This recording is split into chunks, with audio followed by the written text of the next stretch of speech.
Hey, sports fans, Josh Erdman here, talking sports. Today we're going to be talking the 2021 NFL mock draft.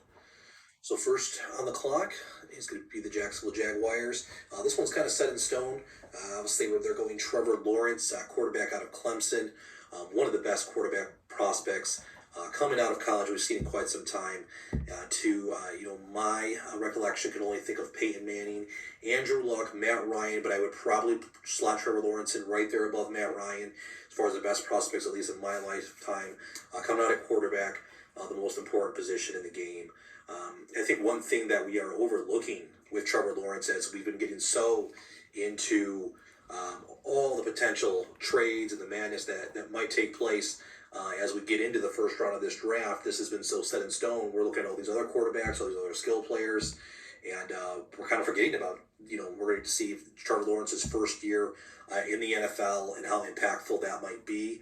I kind of compare the difference between the NBA and the NFL right now. When Zion Williamson came out, he was, no doubt about it, number one pick, and the draft really still focused on him. We knew who was taking him. We knew where he was going to go. But the draft was really all about Zion, and everyone was looking forward to his first year. I think we're kind of forgetting about Trevor Lawrence. And one of the great things about Trevor Lawrence and why he's such a highly regarded prospect and why it's going to be so exciting to see him at this next level is you got to think about this kid, 6'5.5", 6'6".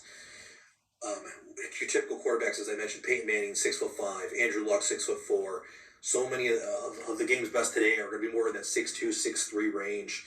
So it's just almost, at least that I can think of, a kid with these type of skills that can throw the ball like this, that's played such big level competition, that has the mobility at that size. That's why all the scouts have glamoured over him. That's why he's the easy number one pick in this draft. And then the Jaguars are definitely getting, a franchise guy. It would appear. We'll see how far it goes. Exciting with Urban Meyer at the helm there, bringing this kid in. Looks to be a win-win for the organization. But I do think, specifically, like I said, when you look at all those traits with that type of size, it seems like if there's any sure bets at the position, and it's the hardest position to probably be a sure bet at, I think Trevor Lawrence is right there as one of these all-time prospects coming out for a reason. Number 2 on the clock is the New York Jets. And this one seems all but locked in as well. They've got Zach Wilson projected to be the pick, quarterback out of BYU. He is being mocked in almost every mock draft here. Although I will say, nothing from the New York Jets, specifically from within their organization, have come out and stated that they are absolutely taking Zach Wilson. This is the guy. I do believe there's a chance it'd be surprising at this point because of all the mocks, but I wouldn't be shocked if they did decide to go another direction, and maybe Zach Wilson was just one of the guys higher on their board that got out, it got ran with. But if they'd have taken Justin Fields here, not going to shock me. Maybe a little bit of surprising, like I talked about. But let's assume Zach Wilson's going to be the pick. Nothing against Zach Wilson. I don't want to seem negative towards him in my analysis of him as a quarterback per se. I do find this to be probably not a great pick here for the New York Jets. I don't know about the fit for them. I think they're getting caught up a little bit too much in the whole Baker Mayfield thing. Is exactly what it reminds me of. Now, Zach Wilson, for as small as he appears, for as kind of small as he plays, what we think of, he's 6'2.5", so he's got decent size, pretty regular size for an NFL quarterback. He is definitely weight-wise a bit small, but that gives him that mobility, that elusiveness, and the difference between Baker Mayfield's situation and Zach Wilson's is Cleveland did a great job rebuilding and putting a team around Baker Mayfield for him to have success. He's got skilled weapons all over the place. He's got a good running game.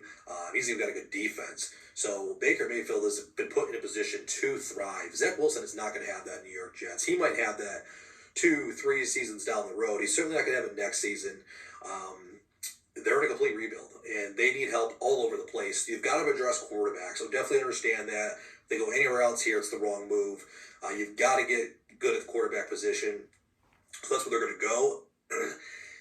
As far as comparing Wilson and Fields to each other, and even the other quarterbacks, Lance, Mac Jones, all that stuff, I just think there's more upside with some of those guys than Zach Wilson. I think for Zach Wilson, one of the daunting things for me with him, if you take a look at his record against other good teams in college football last season, it's not good. It's not good. I believe he's 1-5 against teams that won 10+ games. So that tells you a little bit. That's not everything. Like I said, the kid's escapability, his mobility, his ability to fling the football down the field on a dime is really impressive. And I think if you put him in the right situation with a team that has a pretty good receiving corps, maybe has a stud number one wide receiver, a more, adaptive West Coast kind of high flying type of offense, he could thrive. I just don't see that in New York. Maybe they're going to build towards that. They don't have it now. They don't have the weapons for him. I think he's really going to struggle this first year. And by the time, if the Jets even do things right, which isn't very Jets-like at all, his confidence is probably going to be so shot from having to go through so much struggle here. So, my prediction is this doesn't work out too well, but Zach Wilson likely is the pick here at number 2 for the New York Jets. Picking third is the San Francisco 49ers. Kyle Shanahan and the front office apparently are a little worried about Jimmy Garoppolo and his injury history. Hasn't been able to stay injured the last few years in San Francisco. When he's been healthy, obviously they've made it to a Super Bowl. He's a really good quarterback. I think he's a really good quarterback for Kyle Shanahan and for that system. Unfortunately, it's too important of a position. They can't rely on him. They're moving off him. I think Jimmy Garoppolo's going to land on his feet. I think he lands somewhere else, maybe not this year, but at the very least next year. And I think he will get a chance to be a starter again, to stay healthy, and someone will take that opportunity to see what they can do with him. But I think San Francisco is going to go another direction, picking up this high. It's going to be a great spot for any quarterback, too, because this is a team that's good. Very good, maybe not the best offensive weapons all around, but it's just a complete team, and should be able to have pretty quick success. Mac Jones is the guy being mostly mocked here, mostly talked about. They think he might just slide right into the system. Might be that type of, smart NFL prototype quarterback that Kyle Shanahan's going to look to run his offense. I'm not going to go that direction, though. I think there's too many questions with Mac Jones. I think Justin Fields is too much of a talent to pass up here. I think Kyle Shanahan's going to see that talent. I think he's going to think that he wins with that talent. He can put that talent on this team and do big things right away, more than what Mac Jones might have to go through. And maybe that's just my own opinion from afar. Maybe that's not with someone who's in depth into the game like Kyle Shanahan is going to see it as. He's going to see Mac Jones can come in with him, and he can get him going quicker, sooner than later. For me, one of the things, that alarms me about Mac Jones is how easy the game was for him in Alabama, right? I mean, he's got Devontae Smith, Jalen Waddle. He's just got studs everywhere. Probably the best offensive line in college football, certainly one of them. A great running game, maybe the best back in college. So, I mean, these guys are wide open. We watched Alabama in the playoffs. We watched them throughout the regular season for the most part. I mean, you just saw, yes, he made the right throws. Yes, he looked great out there, but he gets more time than most of your average quarterbacks. His wide receivers are a little more open. I just think it was too easy. And it doesn't mean that Mac Jones isn't going to succeed at the next level. It doesn't mean that all the things that the scouts love about him and coaches love about the guy aren't going to be true. However, what is the adjustment time frame for him? And that's one of the things that I really question with Mac Jones is when he first comes into the league, especially with a team like the 49ers who are ready to win now, is he going to have to make that adjustment up to the pros? Is there going to be a big setback? Because it's going to get so much harder. Even going into a good team, it's not going to be like Alabama. These defenders are going to make life a lot rougher for him. I think there's going to be a pretty decent transition that he's going to have to get through. The big question will be, can he get through it? But I absolutely think it's going to be there. And I don't think you're going to see the type of productivity out of Mac Jones year one that you're potentially going to see in some of these other guys. And that's why I think ultimately Justin Fields has more upside. The Niners are going to go there, and that will be their selection. Number 4 belongs to the Atlanta Falcons. Most would probably say that the draft actually starts at number 3 there with the 49ers. I think it definitely, you could say, it gets very interesting here at number 4 as far as the rest of the dominoes that are going to fall. The Falcons have a lot of options with the 4th pick. They can target one of the big receiving targets in this draft, whether it be Kyle Pitts or any of the 3 receivers. They're all certainly warranted of that type of high pick here in the draft. They also can go quarterback. Obviously, a lot of good arms, as we know. Those big five, they're going to be available. They can decide to go that route and either have them as a successor to Matt Ryan. They'll pick them at number 4, depending on who it is. Especially if a guy like Justin Fields is still available, the pressure to have them play, I don't like that. I don't think it works out too well. But it's certainly plausible there for the Falcons. I think a guy like even a Michael Parsons, linebacker, probably the best defensive player in this draft, even he could be a potential possibility. Now, should they take him at 4? That's another question.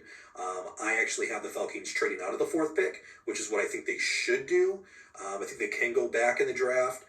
I think they're good with Matt Ryan for the most part. For the next couple of years, I think Matt Ryan is still a pretty mid-tier kind of average quarterback in the NFL. I think you could still win with him. I don't know if you should reasonably expect him for the Falcons to be winning the Super Bowl in the next couple of years anyways. So I'm not necessarily opposed to them addressing quarterback soon, but I don't know if it needs to be here at number 4, although I do understand the opportunity, and maybe you can even trade down a bit and still get your quarterback, or you get a guy like a Michael Parsons, or any of those weapons, right? You probably have to get one of those guys. So I just think there's a lot of options there. Trade back a bit. I've actually got him trading back a significant bit. Big trade that I'm calling kind of unprecedented for this team. I've got the New England Patriots trading up to number 4 and then selecting Trey Lance, quarterback out of North Dakota State. Here's why. They talk about the Patriot way with the New England Patriots. We all get that. It's a proven success model. Now, it's a proven success model with Tom Brady at quarterback. And not just Tom Brady. Let's take his name off of it. With a great quarterback. I think that's what sometimes we overlook. When you have a great quarterback, the most important position in all sports, but certainly in football, you can build around that, and then you can develop certain strategies. Without a good quarterback, nothing's really going to work for the most part. So when you have a great quarterback like they've had in Tom Brady, they then can do this Patriot way where they trade down, they don't give up capital to trade up, they don't overspend in free agency, all that type of stuff that we know New England for. But I feel like they'd be willing to do it here because they're also going to recognize you have to have your quarterback of the future. And while I do believe that with Cam Newton, if they don't go quarterback here, I actually think the New England Patriots are going to come back in 2021 and be a pretty good football team. They're going to get 10th for the division, not necessarily win it, but I think they'll be better. And they'll compete. They'll compete for that division. COVID affected every team in the NFL and across sports, but I think no more in the NFL than the New England Patriots. Some of those opt-outs on the defense were huge. Some of the better defensive players. With those guys coming back, another year to refocus. I do think the Patriots are going to be a lot better, and I think they might evaluate one of these guys, specifically like a Trey Lance, that could come in and be almost as good as Cam Newton pretty quickly with where Cam's in his career now. And also, I just think, with Cam Newton, his confidence is one of his biggest setbacks in the fact that when things aren't going well, when he's not winning games, that's where his play diminishes. Not necessarily his skills or his throwing ability or him as a football player. And I just don't know if he's ever going to get over that. And I think they realize he's probably not the long-term solution to continuing their dynasty, to taking kind of a small break and continuing that dynasty. Was sitting with Cam. It's probably going to that next step, taking that next quarterback. So I think they'll find it worth it to trade up and go ahead and draft Trey Lance at quarterback. And smart here for the Falcons as well. Trade back, stick with Matt Ryan. Like I said, if an opportunity presents itself to still get a quarterback, whether in the first round, I've got them all the way back to 15 here. But I think you still get a really great player by trading back, gain some significant capital here for the Patriots, really start that rebuild. So eventually when you move off of Matt Ryan, let's say 2 years from now, 3 years from now, whatever it is, you've got a really good team around them. Not this team that they have now while they're picking number 4 in the draft. I think there's a lot of potential. I think they need to capitalize on that. And maybe, it's not with the Patriots or somewhere else, but I would like to see the Falcons trade out of here because I think there's still a lot of really good players that they can get as long as they don't, trade too crazy far out. The Cincinnati Bengals hold the 5th pick in this year's draft, and the fan base may want them to go the sexier option of potentially a Kyle Pitts, kind of a generational type talent at tight end, or one of these stud receivers. The smart route to go, though, is going to be to address the offensive line. They've already done that in the offseason here with Riley Reif. My pick here is Penei Sewell, offensive tackle out of Oregon. They've also got Rashawn Slater, offensive tackle out of Northwestern. He's projected kind of right there, hand in hand with Penei. I think most put Slater as the second guy. I do think Panay, I actually project just to be, the ceiling for both is probably very similar. I think Panay is likely more of the sure bet, that guy that he's going to be a bookend, man, on your offensive line for a decade plus. Multiple Pro Bowls, an all-pro type guy with some years there. I just think one of those surefire guys. The offensive linemen that are drafted this high, that are projected this high, typically work out. Unlike other positions, right? The NFL draft is such a crapshoot. It still is slightly there with the offensive line, but you're a much higher percentage when you draft offensive linemen this high that they're going to work out for you. They're going to be an upgrade. I certainly think that, just take a look at Joe Burrow's leg and what happened to him last year. They do appear to have their franchise guy. Joe Burrow looks very legit, but he's got to stay healthy. I'm not too concerned with the injury. I don't think he's an injury-prone player. I think it's kind of a one-off situation. But there's that image of Joe Burrow looking down at his leg, and you kind of just see where the gash was, or where the where the bone wasn't supposed to be on the injury there, and it's just that sight that tells you this is what they should do. They should go offensive line. They should go for the stable guy. There's two stud offensive linemen that look like they could play offensive tackle, because they be that left tackle, the most important position on the line. I think that's where they need to go. If they choose to go Slater, I wouldn't say it's a bad pick by them at all if they've watched all that tape and they think he's a better fit on their line for their team to protect Joe. But ultimately, I'm going to go with the tackle out of Oregon to be the pick here, and that's the smart sense. Of course, all these teams are going to be in this range right here with so many quarterbacks. You're also going to be hearing about, hey, is somebody going to trade in? I think Cincinnati knows, they're not all that far away, I believe, from getting pretty good. I think Joe Burrow going down, or else I think more would think that now, because they would have been a little bit better down the stretch there if Burrow could have played the whole season. So I think, you got to protect him, you got to keep him upright. Drafting a great offensive tackle is going to help in more ways than just protecting your quarterback too. So I think this team could take steps forward. They could take strides forward. They could do a lot of work throughout this draft with their team. And it starts here. Be smart here with this pick. Take a tackle. With the 6th pick in the NFL draft, we have the Miami Dolphins. I think this team is definitely on the come up. They've rebuilt that defense. They're great on the defensive side of the football. I think for certain what they need to do here is help their young quarterback into develop, get better, give him more protection or weapons. I think you can go one of either way. Certainly if Penny is there on the offensive line, he's an option. Rashawn Slater also, not a bad pick here.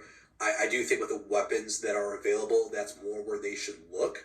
I kind of like Mike Gesicki at tight end, so I don't necessarily know that they should go Kyle Pitts. I'm not hearing a lot of talk about Kyle Pitts to Miami either, so that kind of leads us to believe that there's probably not a lot of interest. They kind of think along the same time, the same line of thinking there, that they want to go receiver, and they've got 3 great ones to choose from.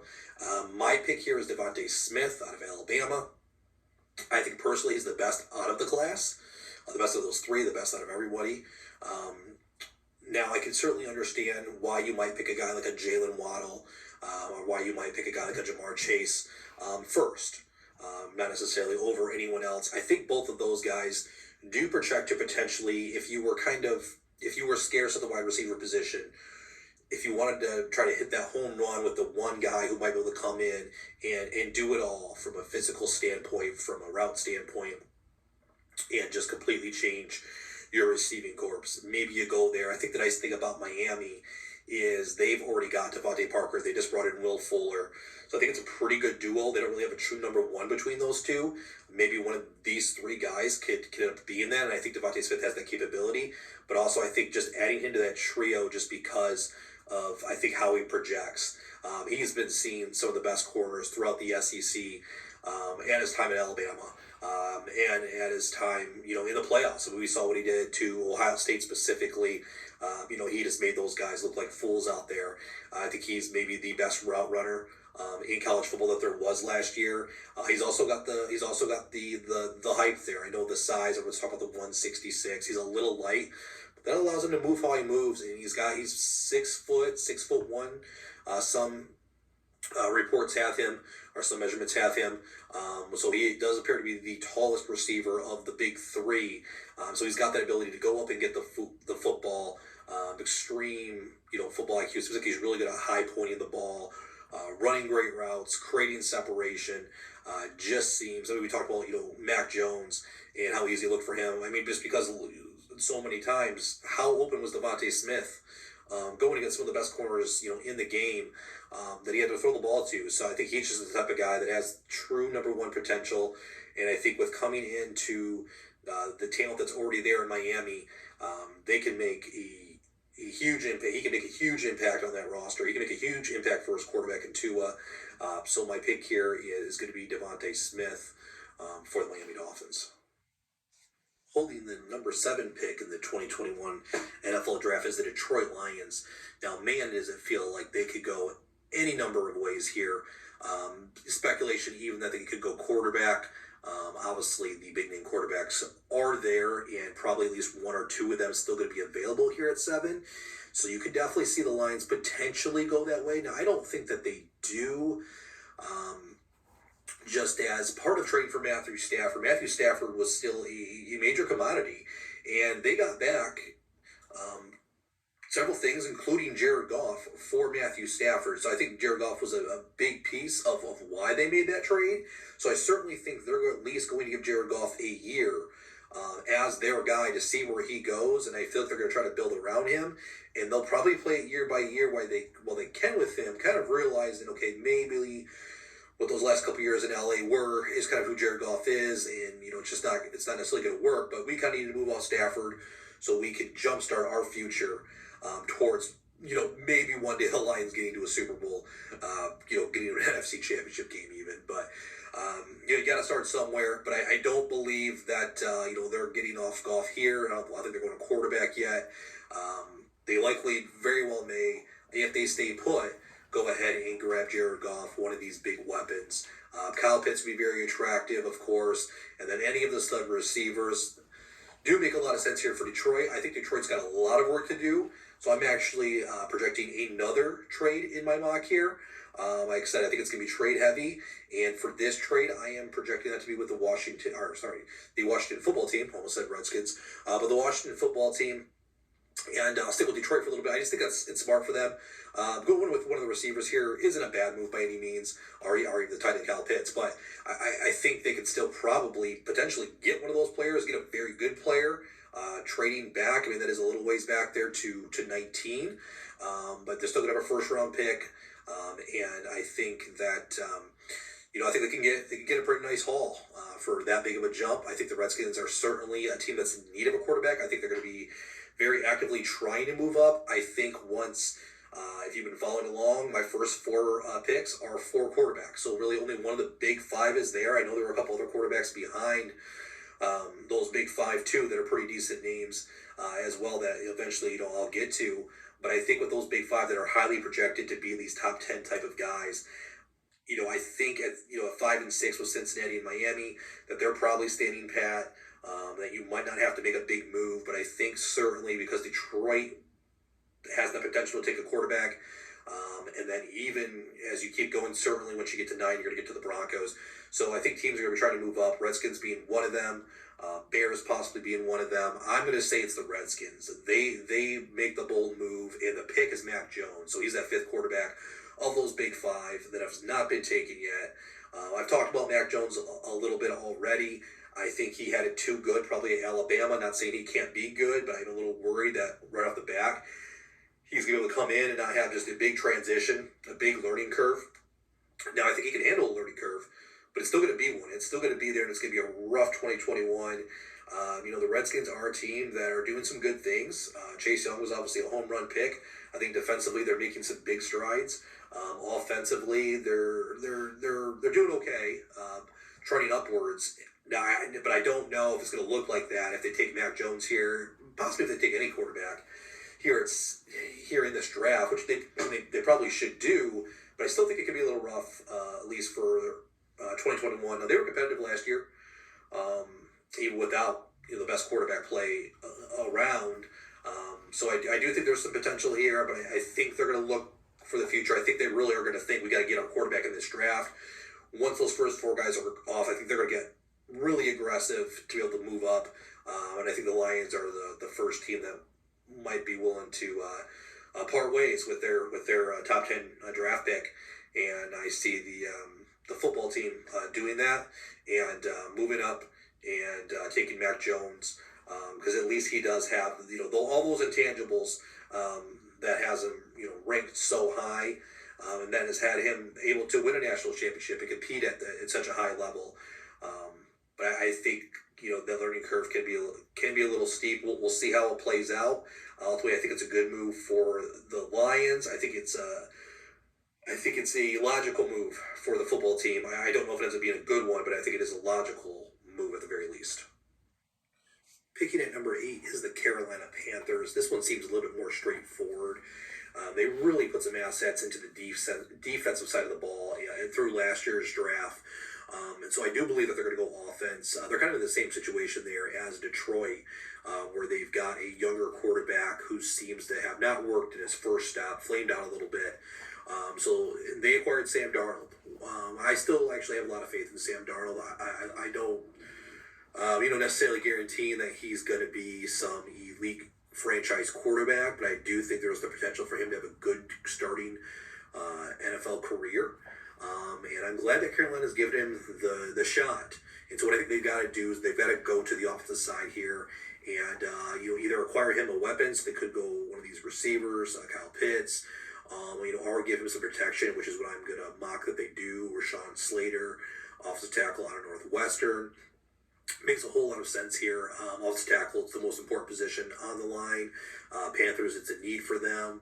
You got to bolster it. Give Darnold a real chance to be successful in Carolina.